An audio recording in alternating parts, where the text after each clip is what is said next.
샬롬 삼국지 6권 18번째. 서량에서 이는 회오리. 유비가 새로 방통을 얻어 제갈량과 더불어 군사를 기르게 하고 있다는 소식은 오래전에 조조의 귀에도 들어갔다. 군사를 모으고 말을 사들이며 말먹이 불과 군량을 쌓을 뿐만 아니라 동호와 힘을 합쳐 북으로 올라오려 한다는 좀 과장된 소문이었다. 조조는 그런 소리를 듣자 곧 여러 모사들을 불러놓고 오히려 남으로 내려갈 의논을 시작했다. 먼저 순유가 나서서 말했다. 주유가 이미 죽었으니 먼저 송건을 없애고 다음으로 유비를 공격하는 게 좋겠습니다. 그러자 조조가 어두운 얼굴로 그 말을 받았다. 내가 멀리 싸우러 간 뒤에 마등이 허도로 들어올까 두렵네. 지난날 적벽 싸움 때도 서량의 군사들이 쳐들어왔다는 헛소문이 떠돌아 우리 군사들이 적지않이 흔들리지 않았는가.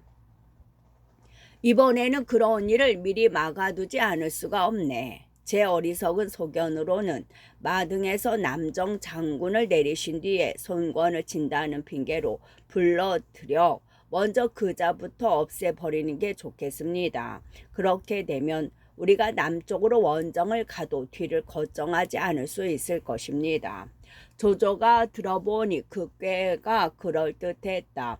기꺼이 그 말을 따르기로 하고 그 사람을 뽑아 서량으로 마등을 부르러 보냈다. 마등은 자르수성이라 쓰며 한복파장군 마원의 후예였다. 그 아비숙은 자를 자석이라 썼는데 환제 때 난간현의 현위를 지냈으나 뒤에 영락하여 농서에서 강인들과 섞여 살았다. 마등은 그 아비숙이 강녀를 얻어 낳은 아들로 키가 8자의 생김새가 씩씩한 데다 성품이 따뜻하고 너그러워 일찍부터 많은 사람들로부터 우러름을 받았다.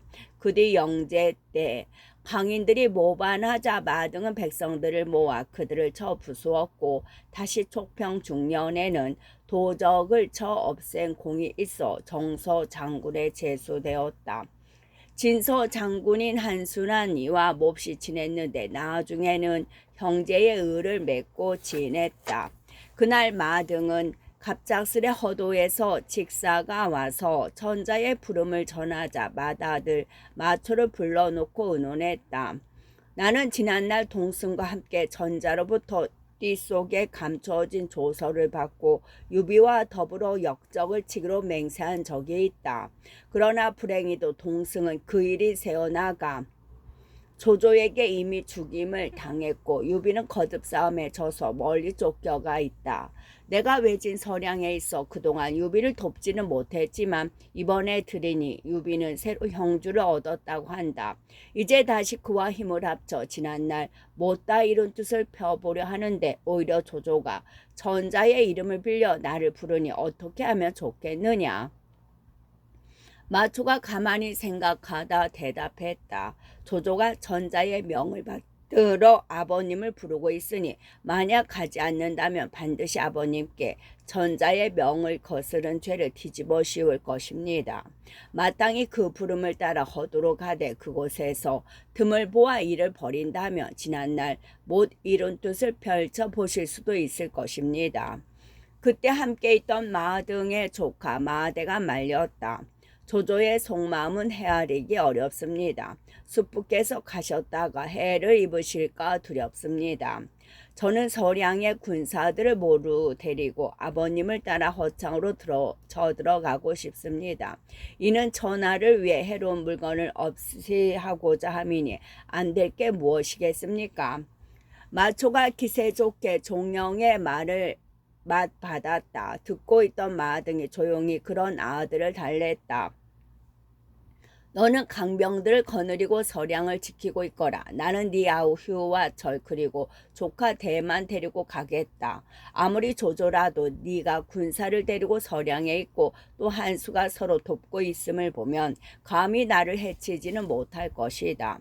아버님께서 가시더라도 결코 가볍게 허두로 들어가셔서는 아니 되십니다. 그때그때 형편을 보아 대응하시기로 하고 먼저 조조의 움직임부터 살피도록 하십시오. 부친의 엄명이라 마지못해 따르면서도 마초는 그렇게 덧붙이기를 잊지 않았다. 마등은 그런 아들을 안심시키려는 듯 빙긋 웃으며 말했다. 내게도 다 생각이 있다. 너무 걱정하지 마라. 그리고 마등은 곧 서량병 5천을 뽑아 길을 떠났다. 아들 마휴와 마철을 앞서게 하고 조카 마대에게는 뒤를 맡긴 뒤 스스로 중군을 맡아 허창으로 나아갔다.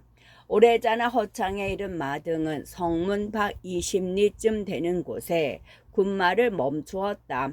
아들 마초의 말대로 그곳에서 잠시 조조의 움직임을 살핀 뒤에 성 안으로 들어갈 생각이었다.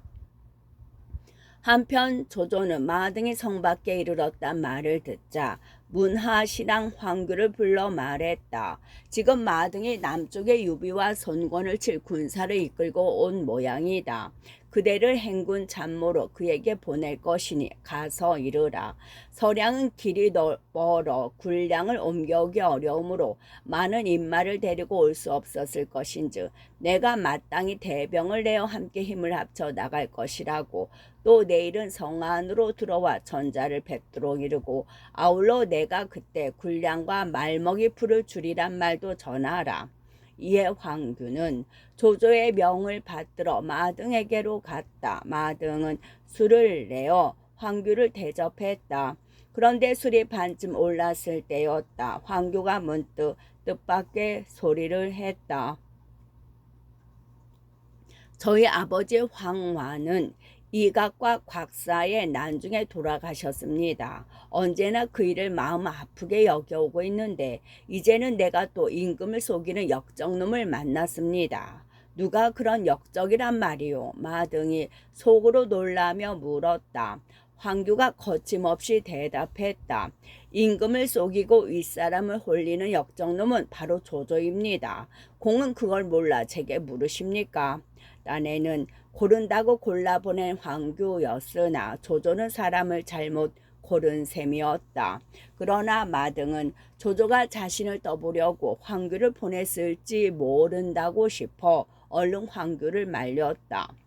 가까이에 보고 듣는 눈과 귀가 있소이다. 함부로 어지러운 말씀을 하지 마시오. 그러자 황규가 마등을 쏘아보며 꾸짖듯 소리쳤다.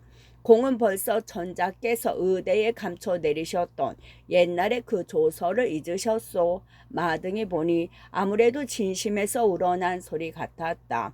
이에 마등은 모청을 낮추어 황규에게 본심을 털어놓았다. 그러자 황규가 놀라운 내막을 일러주었다. 조조는 공에게 성으로 들어와 전자를 뵙도록 하라 하였으나 그것은 틀림없이 좋은 뜻에서가 아닐 것입니다. 그럼 어떻게 했으면 좋겠소? 함부로 성 안으로 들어가지 마시고 먼저 성 밖에 서서 성 밖에서 조조로 하여금 공이 이끌고 온 군마를 점곡케 하십시오. 그리하여 조조가 공의 군마를 점거하고 있을 때 틈을 타서 그를 베어 버리신다면 큰일을 이루어질 수 있을 것입니다. 마등이 들어보니 좋은 계책 같았다. 이에 그 말대로 따르기로 하고 두 사람은 헤어졌다. 마등과 헤어진 황규는 곧 집으로 돌아왔으나 슬기운으로 복받친 감정은 쉬 가라앉지 않았다.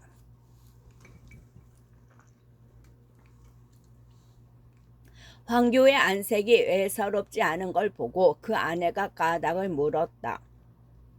황규는 아녀자에게 터놓고 얘기할 일이 아닌지라 대답 대신 툭만 주어 입을 막아 버렸다.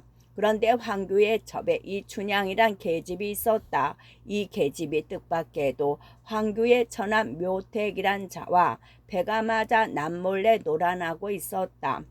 그날 황규가 뭔가 분해하고 한스러워하는 기색을 보이자 이춘향은 몰래 묘택을 만나 말했다.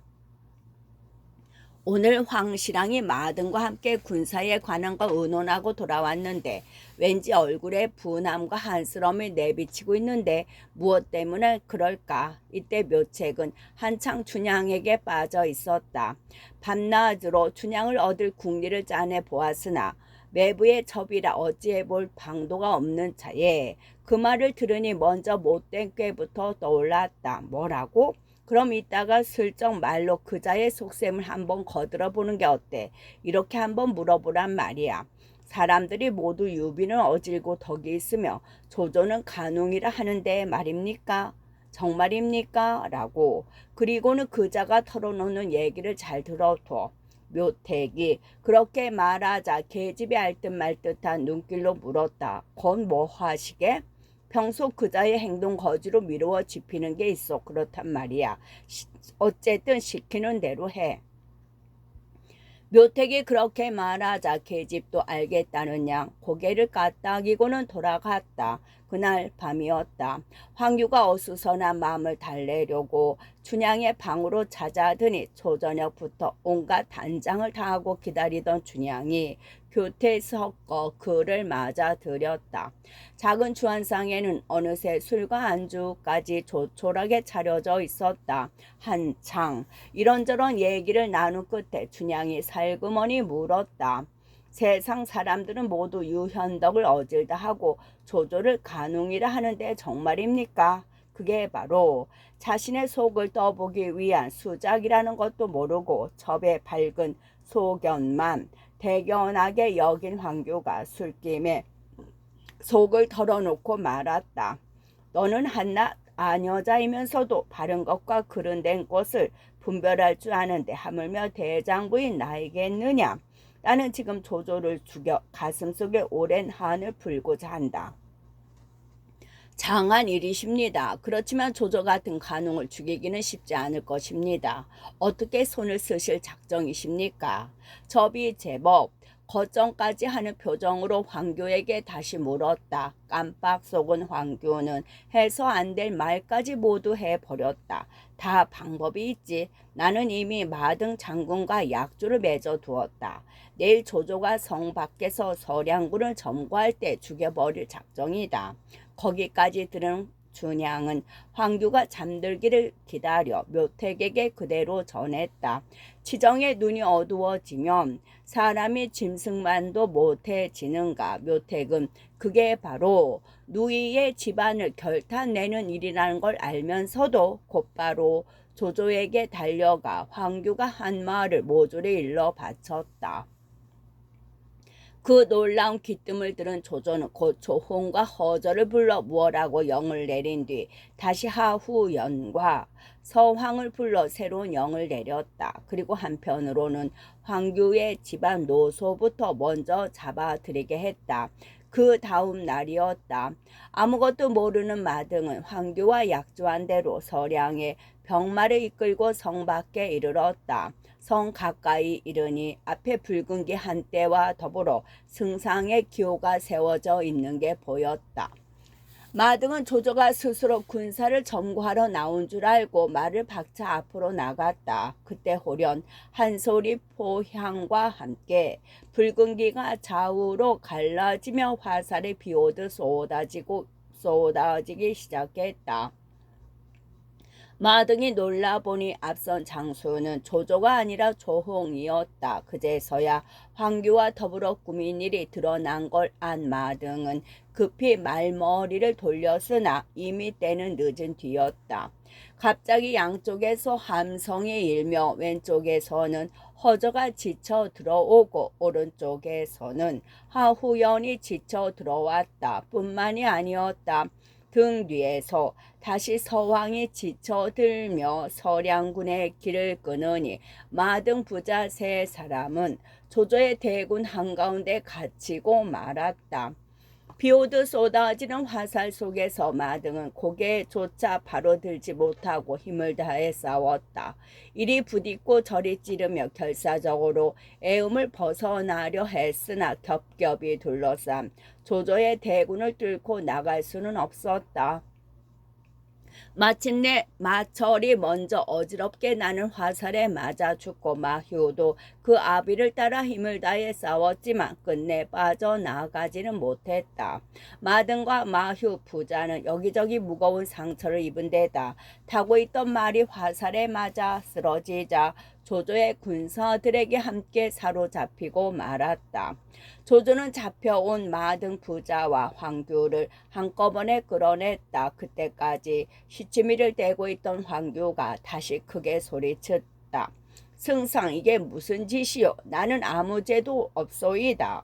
묘책을 불러내도록 하라. 조조가 싸늘한 웃음을 지으며 좌우를 보고 일렀다. 그제서야 황규는 일이 어디서 어그러졌는가를 알았다. 끝까지 부인해 보려 했지만 묘책이 나와 몇 마디도 하기 전에 말이 막히고 말았다. 곁에서 보고 있던 마등이 황기를 소리쳐 꾸짖었다. 저 더벅머리 선비놈이 내 큰일을 그르치고 말았구나. 나라를 위해 역적을 죽이려 하는데 이것도 하늘의 뜻인가. 그리고 다시 조조를 향해 꾸짖기 시작했다. 조조는 모든 일이 밝혀지자 마등 부자 및 황규를 모두 죽였다. 마등은 목이 떨어지는 순간까지도 조조를 욕하여 마지 않았다. 뒷사람이 시를 지어 그를 높이 축혔다. 아버지와 아들 모두 꽃답고 매웠구나. 충성과 정절로 뚜렷한 집안일세. 삶을 바쳐 나라의 어려움을 풀려하고 죽음을 맹세코 임금의 은혜에 보답했네. 피를 머금어 맹세한 말 간사한 역적 죽이리란 의장에 남아있네. 서량의 대대로 녹을 받은 집안 복파 장군 후예로 부끄럽지 않아라. 한편 매부를 밀고하여 죽인 묘택은 부끄러움도 없이 조조에게 정했다. 저는 아무런 상도 바라지 않습니다. 그저 춘향을 아내로 삼게만 해 주십시오. 어떻게 보면 측은한 대마저 있는 치정이었다. 그러나 조조의 대답은 뜻밖이었다. 너는 한낱 계집에 미쳐 매부의 집안을 도둑나게 한 놈이다. 너같이 의롭지 못한 놈은 살려두어 어디다 쓰겠느냐. 싸늘한 웃음과 함께 그렇게 대답한 조조는 묘책과 이춘향도 황교의 가솔들과 함께 저작거리에서 목베게 했다. 조조의 그 같은 처사에서 읽을 수 있는 것은 두 가지다. 그 하나는 이미 곳곳에서 보여온 조조의 의에 대한 태도이다. 그가 입은 혹독한 왜곡에도 불구하고 의로운 인물이면 손해를 입어가면서까지 관대함을 베풀고 불의한 인물은 아무리 이익을 주어도 용서하지 않았던 조조의 상을 만들어내는 것은 어렵지 않다. 앞에 대표적인 예가 관운장에 대한 조조의 후대였다면 뒤에 예로 대표적인 것은 묘택의 일이 될 것이다. 다른 하나는 이제 조조의 지세가 완전히 안정되었다는 점이다. 세상이 어지럽고 형세가 불안정할 때는 남의 불의를 부추기는 한이 있더라도 자신의 이익을 도모할 필요가 있다. 즉 적에게는 얼마든지 배반을 권장하고 또 그렇게 하여 자신에게 이익을 가져오는 자는 상으로 격려하기도 한다. 그러나 세상이 안정되면 그럴 더욱 필요한 것은 법과 윤리가 된다. 조조가 묘택을 죽인 것은 더 이상 백성들의 불의를 권장해 가면서까지 자신의 이익을 구하지 않아도 되는 여유와 안정을 보여준 것이라 할 수도 있다. 어쨌든 황규의 가솔과 묘택까지 죽인 조조는 다음으로 서량 병들을 달랬다. 마등과 그 자식들은 모반을 했기에 죽였다. 그러나 그 나머지 군사들에게는 죄를 묻지 않을 것이니 두려워 말라. 그리고 한편으로는 각 곳에 관과 요긴한 길목을 엄히 지키게 하여 마대가 달아나는 것을 막도록 했다. 원래 마등 부자가 사로잡히던 그날 마대는 군사 1천을 거느리고 뒤에 남아 있었다. 마등이 떠난 지 얼마 안 돼 성 밖에서 도망쳐온 군사들이 마대에게 일이 달로나 마등 부자가 사로잡혔음을 알렸다. 그게 놀란 마대는 겨우 일천의 군사들은 마등을 구하러 갈 엄두가 나지 않았다. 그 소식을 듣기 바쁘게 군사들을 버리고 자신은 장사치로 꾸며 밤낮 없이 서량으로 달아났다. 한편 조조는 등 뒤에 거쩡거리던 마등을 없애자 마음 놓고 남쪽을 정벌하러 떠날 채비를 서둘렀다. 그런데 남쪽에 풀어놓았던 간세들이 뜻밖의 정가를 보내왔다. 유비가 군마를 조련하고 기구들을 갖추어 서천을 치려하고 있습니다. 그 소식에 놀란 조조가 돌아보며 걱정스레 물었다. 유비가 서천을 얻게 되면 이는 범에게 날개를 더해준 꼴이 된다. 이를 어찌하면 좋겠는가? 제게 한 가지 계책이 있습니다. 유비와 송건이 서로 돌볼 수 없게 하여 서천과 강남을 아울러 승상께로 돌아오게 할 수 있을 것입니다. 조조의 말이 끝나기도 전에 개하에서 한 사람이 나서며 소리쳤다. 조조가 보니 시어사로 있는 진군이었다. 진장모는 어떤 좋은 계책이 있는가? 조조가 반가운 얼굴로 그렇게 묻자 진군이 자신있게 대답했다. 송건과 유비는 입술과 이 같은 사이로 맺어져 있습니다. 그런데 이제 유비가 서천을 탐내고 있다니 오히려 잘된 일입니다. 승상께서는 곧 뛰어난 장수를 뽑아 군사를 이끌고 합비로 가게 하십시오. 그곳에서 다시 합비의 군사들과 합친 뒤 강남으로 더 내려가게 하시면 송건은 반드시 유비에게 구해주기를 빌 것입니다. 그러나 유비의 욕심은 서천에 있는 까닭에 송건을 구해줄 마음이 없을 것이고 송건은 유비의 구함을 받지 못하면 군사가 적어 큰 힘을 쓰지 못하게 될 것입니다. 그리하면 강동은 승상께서 얻으신 거나 다름없습니다. 또 강동이 우리 손에 떨어지면 형주는 북소리 한 번에 평정할 수 있습니다. 서천을 치는 것은 그 다음입니다. 유비체가 아무리 날고 기는 재주를 가졌다 해도 서천만 가지고는 우리에게 맞설 수 없을 것이며 따라서 천하의 형세는 절로 정해지고 말 것입니다. 별로 이렇다 할 계책이랄 게 없었으나 말인 측은 그럴듯했다. 장문의 말이 바로 내 뜻과 같다. 그대로 따르리라. 조조는 그렇게 대답하고 곧 30만 대병을 일으켜 강남으로 내려갔다. 아울러 합비에 있는 장효에게는 미리 곡식과 말먹이 풀을 마련하여 대병의 뒤를 댈 수 있게 하라는 영을 내렸다.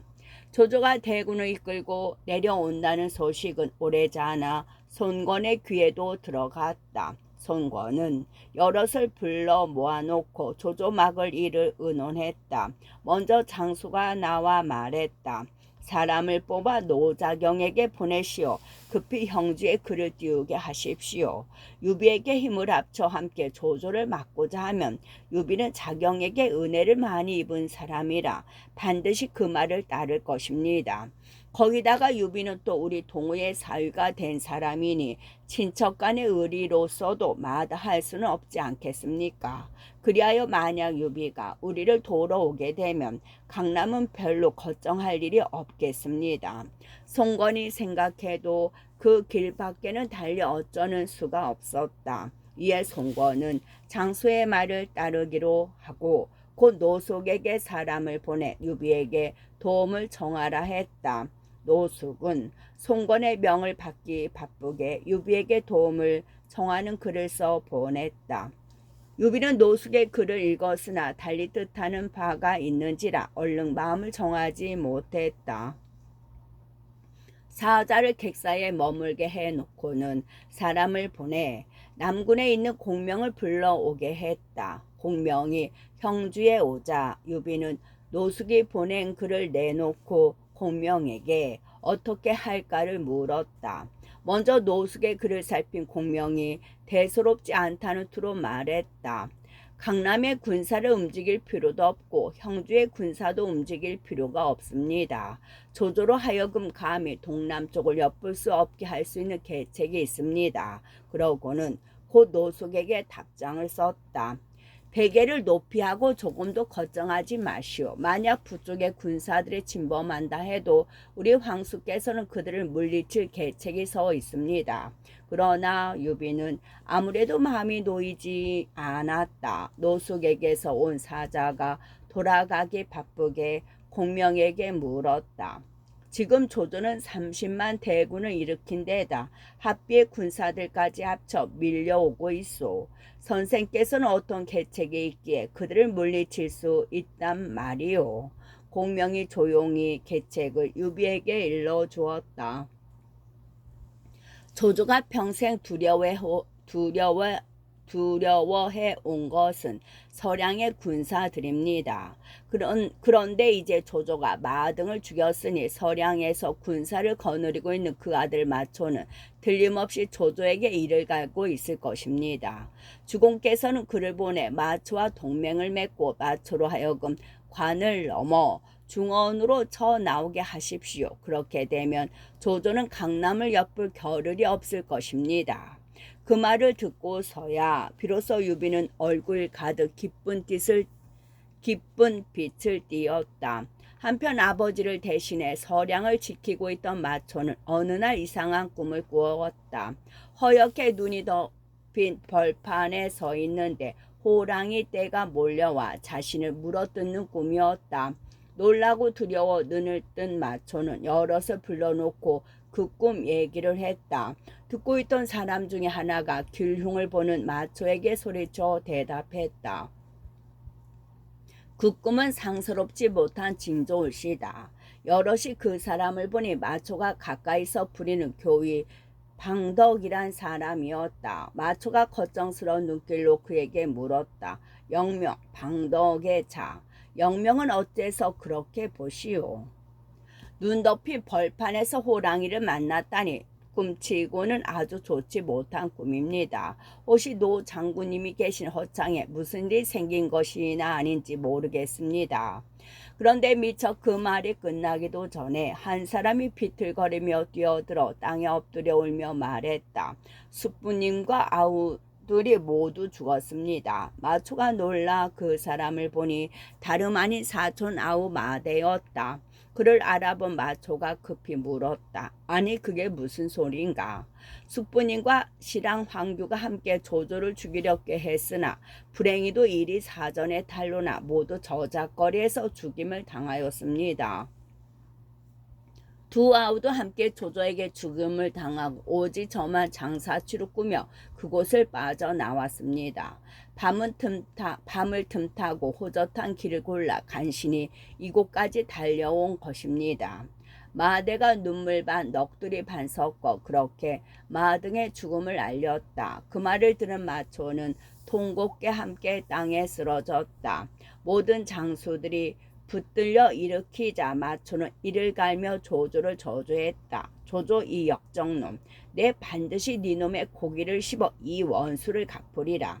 그때 호련 평주에서 유현덕이 사람을 시켜 그를 보내왔다는 정갈이 들어왔다. 유현덕은 죽은 부친의 벗이요 함께 조조를 없애기로 맹세했던 동지라. 마초는 조조에 대한 분노와 부친을 잃은 슬픔 가운데서도 지체 없이 유현덕이 보낸 글을 펴보았다.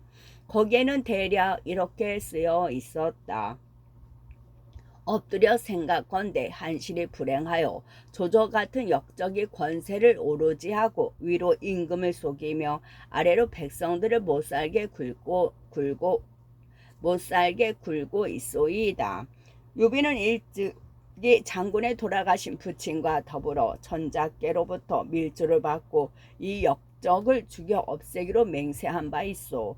이제 선친께서 조조에게 해를 당하셨으니 조조는 장군에게 하늘과 땅을 함께하고 해와 달을 더불어 우러를 수 없는 원수일 뿐만 아니라 내게도 용서 못할 원수라 할 수 있을 것이외다.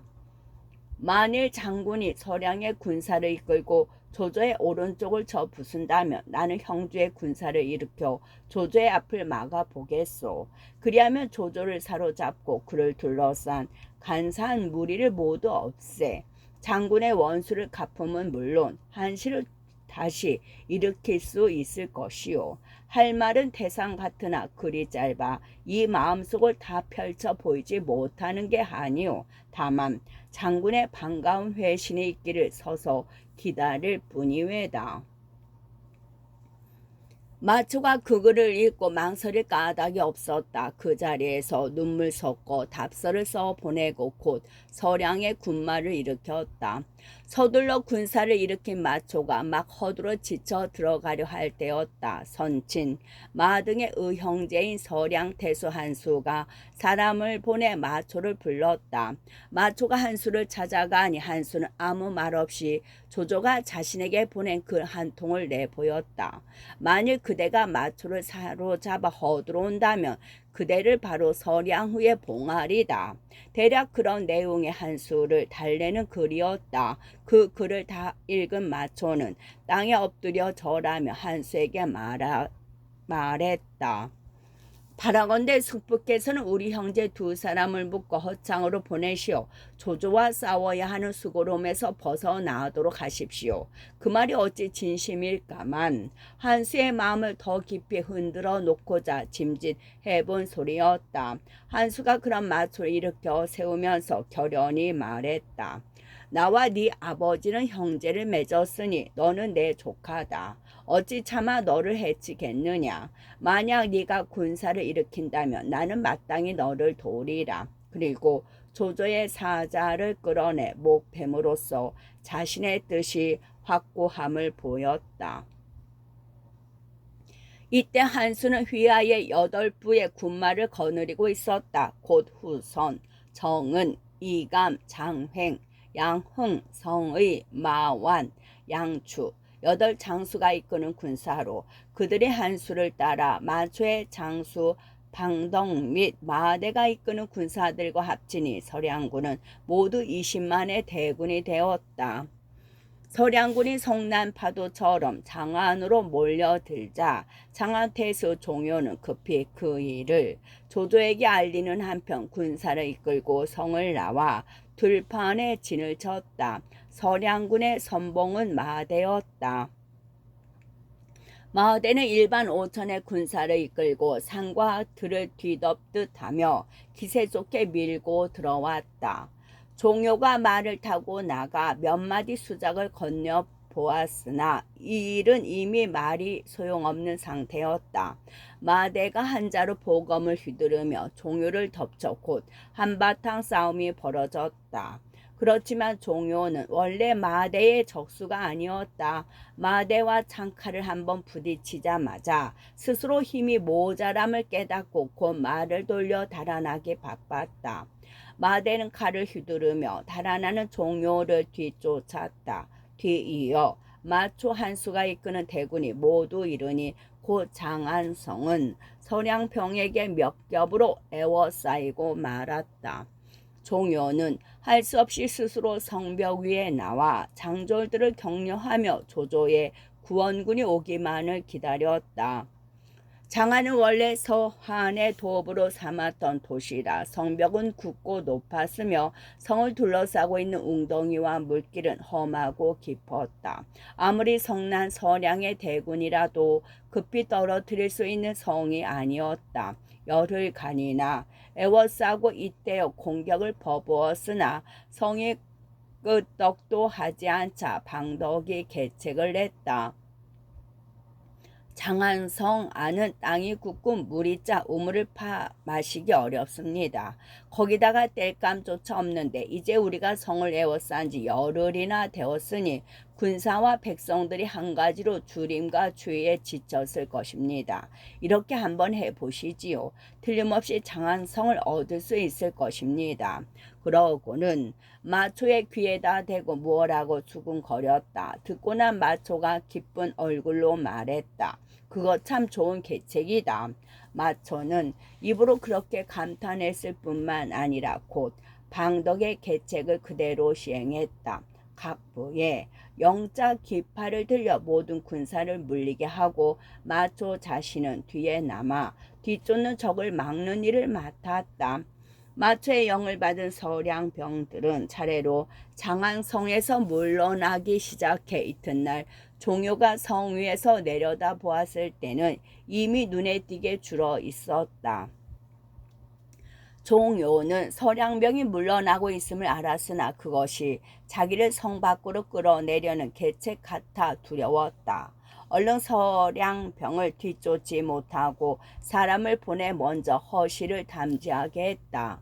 정말로 멀리 가버렸습니다. 이윽고 정탐을 나갔던 군사가 돌아와 종효에게 알렸다. 그제서야 마음을 놓은 종효는 군사와 백성들을 성 밖으로 내보내 나무를 하고 물을 길어 오게 했다. 그렇게 하자니 자연 성문은 크게 열리고 사람들의 나들이는 마음대로가 될 수밖에 없었다. 그런데 서량병이 물러간 지 닷새째가 되는 날이었다. 멀리 나가 마초군의 움직임을 살피고 있던 군사가 헐떡이며 달려와 종효에게 알렸다. 마초의 군사들이 다시 몰려오고 있습니다. 그 소리에 놀란 군사와 백성들이 다투어 성 안으로 몰려들었다. 종효는 그들이 모두 성 안으로 들기를 기다려 굳게 성문을 닫고 적을 맞을 제비를 갖추었다. 그때 장안성 서문을 맡아 지키는 장수는 종효의 아우 종진이었다. 그날 밤 삼경 무렵이 되어 성문을 둘러보는데 갑자기 문 안쪽에서 불길이 이는 게 눈에 띄었다. 종진은 급히 그쪽으로 달려갔다. 갑자기 성벽 한쪽에서 어떤 사람이 칼을 들고 말을 달려 나오며 소리쳤다. 이놈 어딜 가느냐? 방덕이 여기 있다. 성을 나갔던 군사와 백성들 틈에 섞여 몰래 성 안으로 들어든 마초의 장수 방덕이었다.